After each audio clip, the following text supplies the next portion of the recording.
Good afternoon and welcome to the South West Herts History TV show with myself and David Sawyer. Come and say hello, David.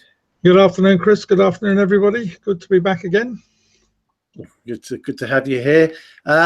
Bit later than billed. We've had some technical issues, but not insurmountable as we've surmounted them. Got over them as well. Okay, so we're talking Croxley Green today, David. What made us go for Croxley Green? Is it Andrew Carberry? Andrew Carberry, okay. Andrew Carberry of Yellow Comedy fame, of course, and he has the odd. Yeah. Every time we went there at the kitchen, he said, "When are you going to do Croxley Green?" So we've been gone and doing it. Okay, so we've got a few pictures for you today. I've obviously got a small curveball for the end of the show. I can't wait, Chris. I can't wait. See what he covers during the show, and we can throw in some curveballs at the end. So, okay, so let's get the old screen shared then, and let's see what we've got. I forget where the screen sharing is now. Here we go. Okie dokes. Right, so here we go. We've got should be able to see that first one on the screen there. Welcome to Croxley Green. Absolutely, the bottom of Scott's Hill. Oh, so that one's at the bottom. Is there one at the other end?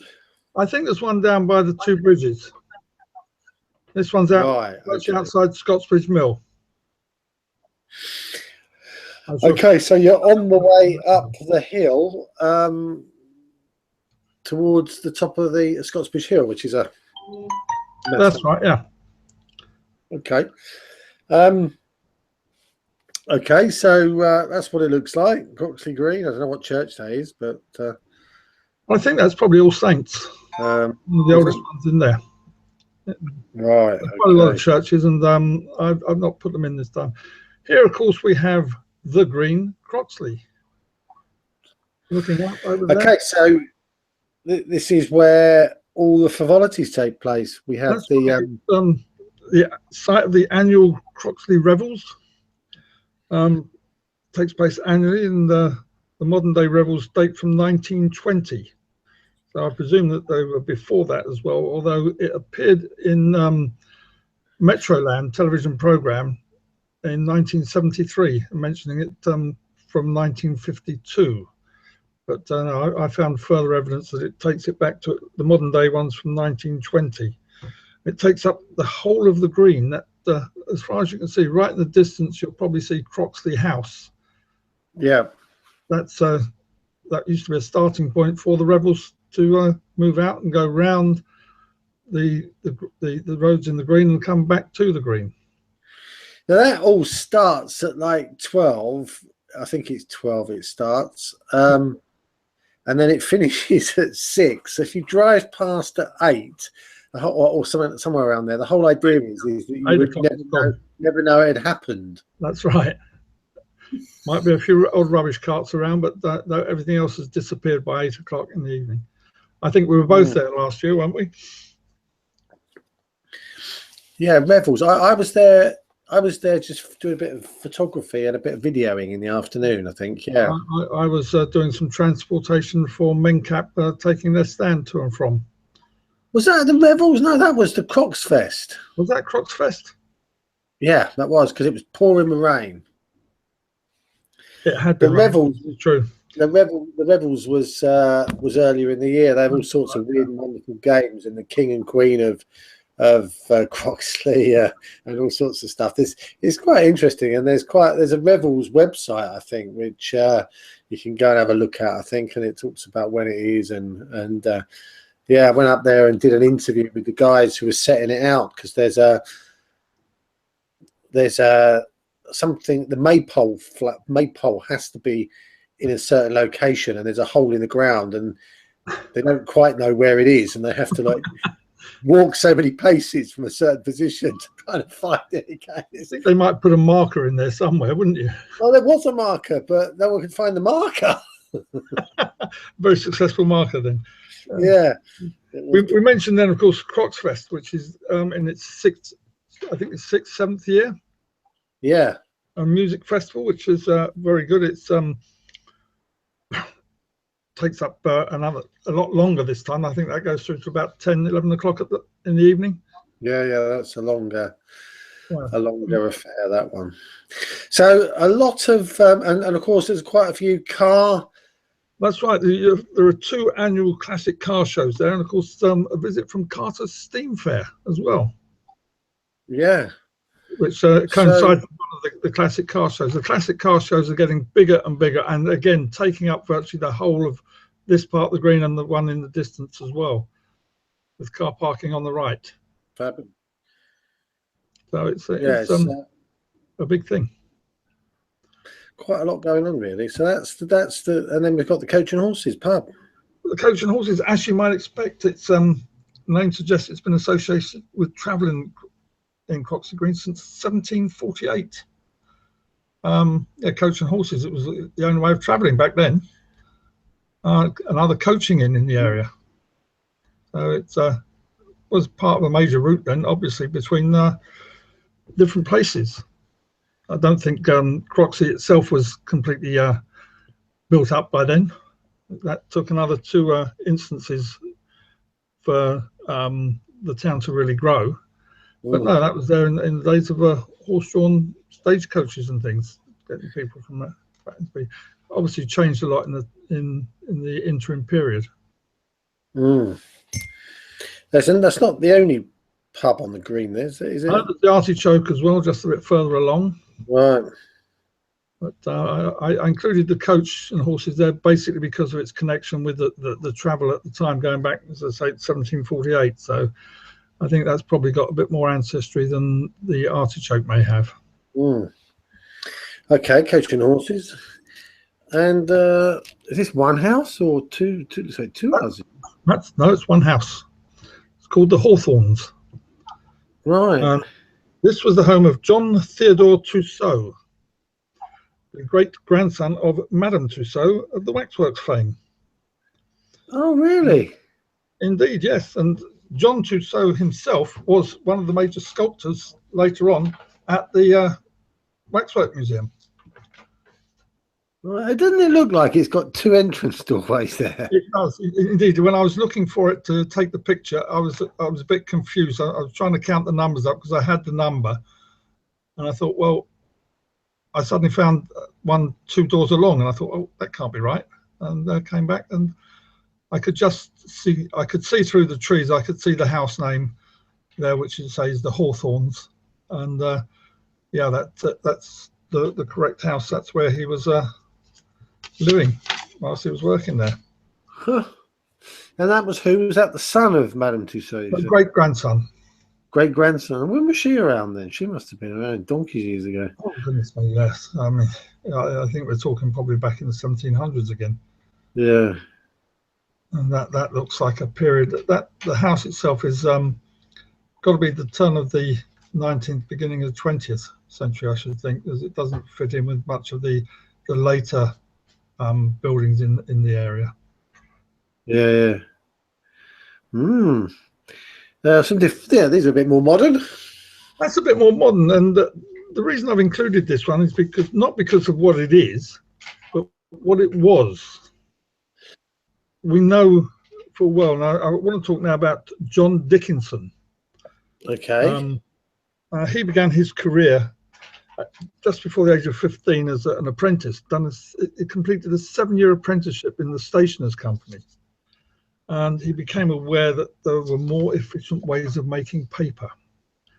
And he developed his own paper printing machine, which was far in excess of his French rivals at the time, who were looking at the fact that he was going to do it. And in 1810, he purchased Apsley Mill and Nash Mill and started his career there. And it wasn't until 1824 that the Croxley Mill down on Croxley Moor opened. Right. You get one of their more famous known products like Croxley script. Yeah. Named after the area. Now, Croxley Mill was actually now where the Bywaters estate is, and the Croxley Business Park down by the canal, just off. Oh, okay. And the reason I included this one, because this was a cottage, which was, the address at the time was 32 Millstone Field, which is now Dickinson Square. And this cottage was purchased and made available as a club and reading room for the staff. Right. It's now replaced. This building is now called the Guild House. Again, the Guild plays a big part in Watford. Just off the green, you have the Croxley Guild of Sport. So again, I think that was probably in connection with the Croxley Mill, Paper Guild. Interesting. Okay, so that's the start of Dickinson Square, as you can read on the side. Just off New Road, corner of New Road, right next to there's a funeral parlour there and the co-op on the way off to the right. There we are. Okay, and there you see the sign. Now, John Dickinson was very much a philanthropist in this much, because as the business expanded, it was needed to house staff, a lot more staff, and this is what caused the influx. I mentioned at the beginning, there were two major reasons for the influx of staff or housing in the area, and one was Dickinson paper mill, and he built a square. This is much like the Bourneville situation up in the other side of Birmingham for Cadbury's. Village, and here they built Dickinson Square and Dickinson Avenue, the beginnings of Dickinson Avenue, for staff. I think we've got a few more pictures of the actual square coming up. This is, as you look down again, the housing on the right. It looks almost the terraced houses. It's tenement buildings, as we used to have up in the East End, where my father came from. So they've all got separate entrances, but they all look very, very similar buildings to Leavesden Mental Hospital, the orphanage complex, which is now Reeds. All of those buildings all have that sort of signature red brick. These are, we're talking around about 1887, 1890. Yeah. On these ones, I believe, because that's when there was a real increase in size there, and staff needed housing, and this is what happened. So the actual cottage I mentioned earlier on, that was made available in 1895. So the staff must have been there prior to that to be able to use the club room. Yeah. And the next one should show us looking across. It is actually a square. You've got this big green right in the middle. Was that green always there? Yeah. Yeah. And of course, the housing goes three sides of that square. Right. So we saw the first picture we saw that goes down, then it does a sharp left, and then a left again, and comes up the other side, which is the next one we'll see. But it's all this housing provided as just staff were able to buy them, or they were renting them, or I should imagine they were renting them, or a bit like tied cottages or something in that ilk. Right. You work for the company and you got a tied cottage, and I should imagine it was the pay was commensurate with using that. And this is where it comes up the other side. Now, I've had the misfortune to have to go down and pick people up down the square. And you can see these roads don't look wide, David. Don't look wide at all. Yeah, you see there's a car park down there, and of course there's just about enough room to squeeze another car past, as long as they park properly. Yeah. Because again, back in 1890, there weren't that many cars around to worry about. Well, they were just round the corner from where they worked as well, I would have thought. That's right. Yeah, I mean, it's just down the moor. And it carries on a little bit further down towards Dickinson Avenue, and again you can see much the same type of housing, although we have a few there painted as they've gone into private ownership these days. So again, they're very similar, and it was from the point of view of Dickinson's, it had its staff there, and you knew where they were. Very difficult to pull a sickie in that case, I should think, back in those days. Well, you'd probably have to be sick. Yeah, that's a novel suggestion. Yeah, I'm sick. What, really? Yeah. Right, just going a bit further round now. This is in Lancing Way, Now, Christmas House, not just a nice name, but Christmas House is decorated every year at Christmas with all the lights you can imagine, and the whole thing is really bright. And the man does it for charity. And normally he's had people come along. I think he had a weatherman from the BBC come along one year and turn the lights on. He has a few minor celebrities do that for him. Right. I think it's broadcast on Heart Radio. They came down last year, certainly at the time of turning on. He has had problems in the past because he has a charity box on the gate post. People have broken into that, and this last time, a couple of times, I think it's had very heavy welding on it to make sure that it wasn't removable. But as you'll see from the next one, the success of the lights in Christmas House in Lancing Away, £6,255 and 24 pence. Just for a few weeks, having lights and people come around looking at them, taking pictures and selfies and goodness knows what there. But it is a magnificent display. I don't know if you've ever been there when it's been on, Chris, have you? I personally haven't been there. I know of it, and I know people have gone along. So it's just one of those things I haven't quite got to yet. But I know he does. I know it's quite famous in these parts. Indeed, yes, yeah, it's great. And talking of famous, the next slide we have Durrance Drive. We have two notable people lived in Durrance Drive. One is Fred Housego. Oh, Fred Housego. I remember Fred Housego. Why do I remember him? He was on TV, wasn't he? He was a mastermind champion. That's right, yeah. The black cab driving mastermind champion. Yeah, Housego, yeah. He lived in Durrance Drive, as did a chap called Ron Tarr, who was an actor in EastEnders. Right, I didn't know that.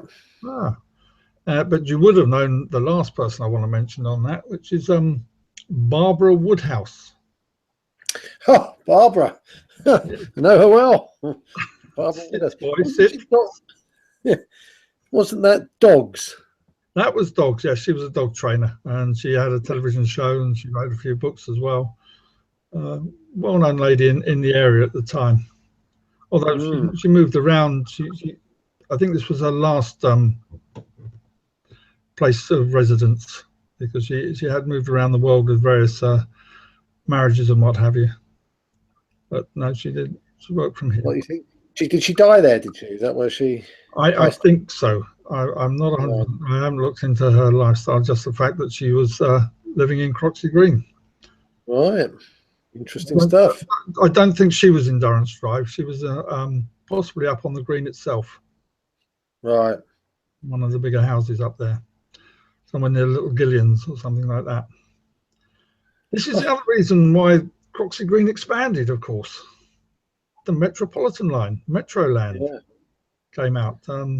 We're talking about 1930s. Yeah. And again, very much in the style of that era. And Croxley Green Station made it so much easier for people to get into London. It's about half an hour on a fast train going straight through. Baker Street, of course.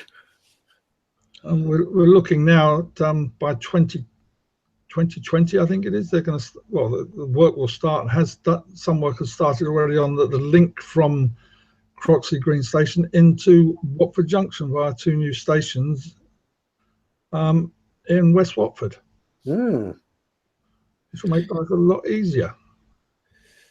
Yeah, it definitely will. Now, I can't do anything about Croxley Green without mentioning my favourite place of all in Croxley Green, the kitchen. What a fantastic coffee shop and cake shop now, run by Linda Anderson.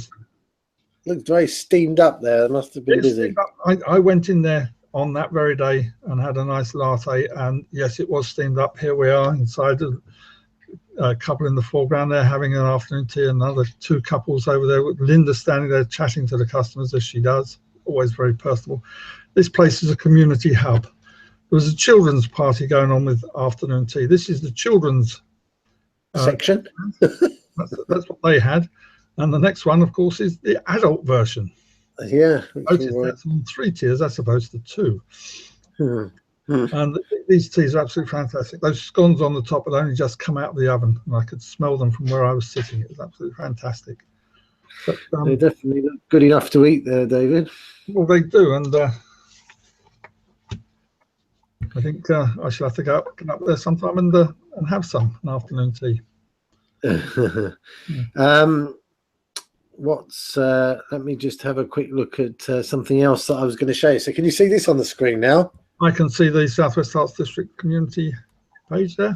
Yeah, so what I'm going to do is I'm going to scroll down here a little bit because I've added something here. All right.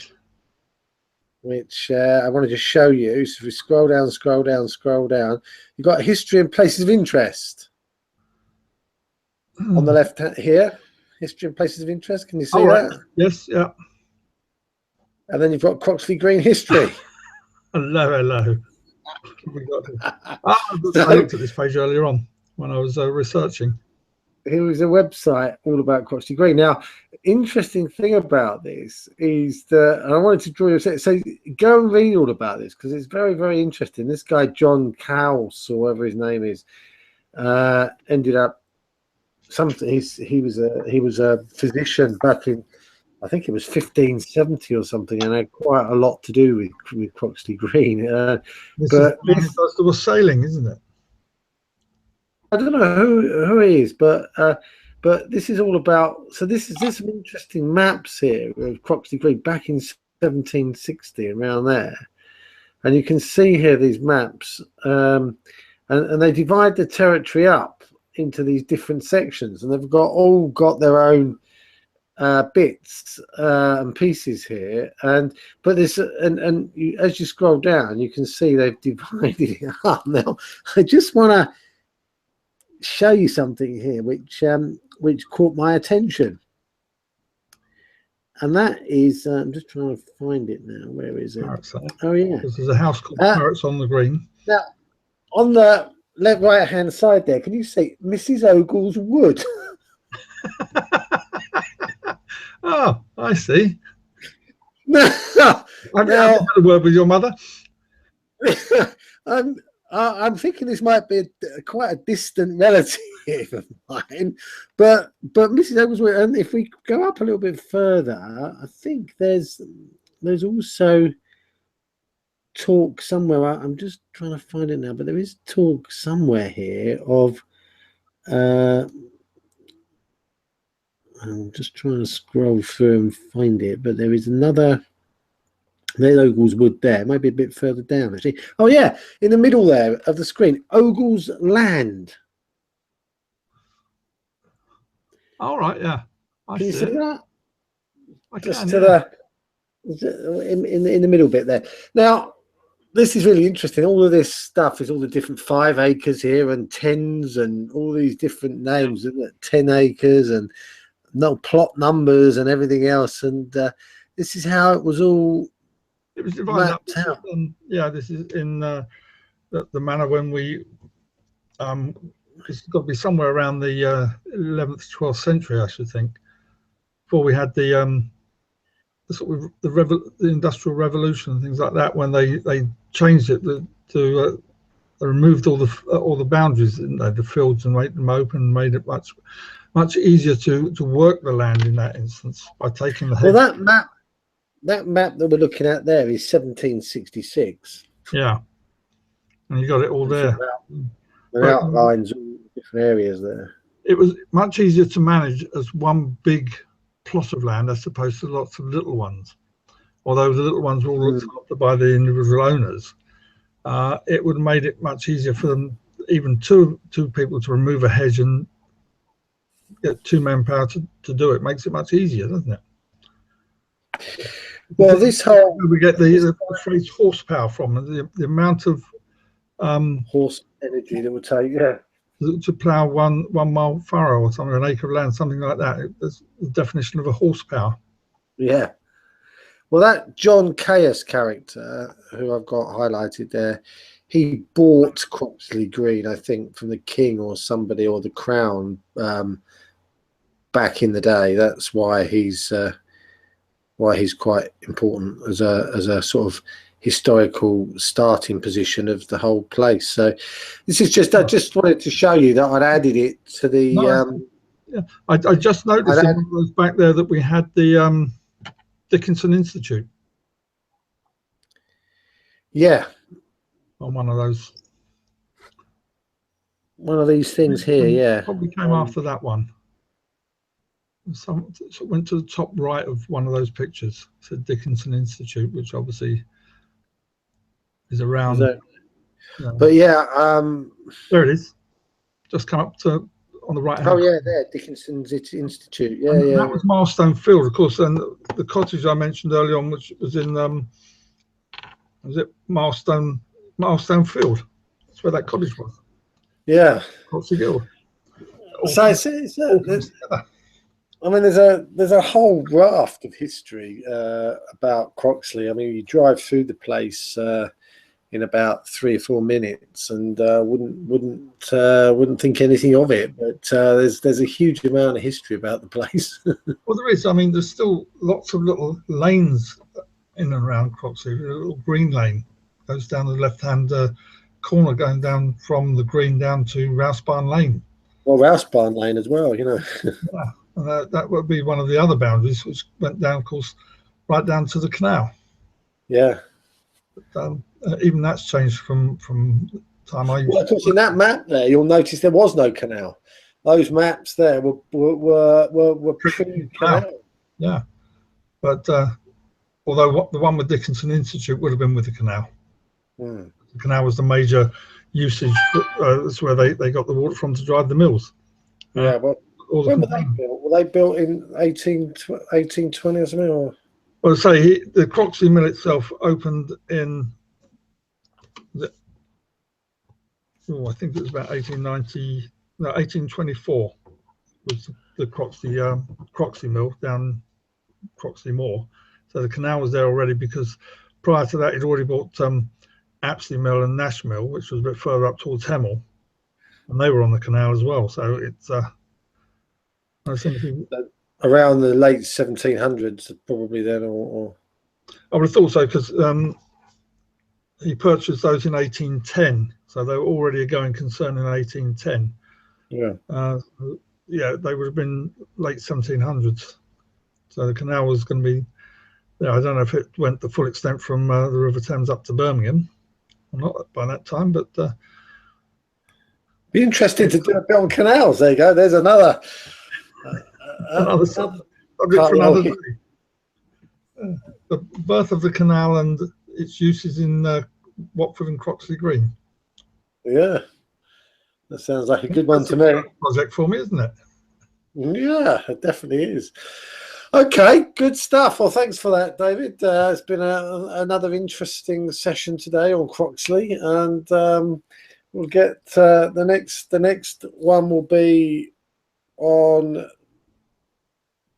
Actually, it might be, it might not be, because I won't be here on the 27th. So we may have to do that from the nether regions, but I don't know how well my signal will be. But I might have to let you kind of take the main lead on that, but be there for technical support. You're off to Budapest again? I am on the Saturday before the 25th, so I'll be back on the Wednesday the 1st in the evening. So, okay, all right, okay. Well, let's call that a wrap then. Thanks, David. Good to see you as always, and see you later this week. Yes, indeed. Well, I did my 10 minutes. Brilliant. Okay, that's it for this week. So we'll see you again in a couple of weeks, and we'll publish what we're going to be talking about within 7 days or so that at least people will know what we're going to be talking about. Okay, thanks for watching, and see you all soon. Thanks a lot, Chris. Goodbye. Bye now.